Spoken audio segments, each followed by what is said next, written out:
So how can you use Google Maps Street View on your phone? That's what I'm going to show you in this video. So first things first, if you don't already have Google Maps downloaded, go ahead and download it on the App Store, or if you're on Android, it should be on Google Play. I'm on Android and Google Maps is already downloaded on my device, and I'm assuming that's the same for most Android devices. Go ahead and open the Google Maps app, and then you should see this interface or something similar.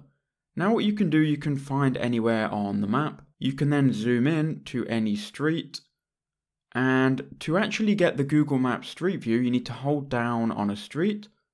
So hold down with your finger and do like a long press. It will then give you a pinned location. Now at the bottom of the screen, you've got the picture and more about that place, but just at the top of that, you've got the picture with kind of like a circle arrow. Go ahead and click on that smaller picture, and that will load up the Google Maps Street View, and you can now move around this with your finger and go up and down each street.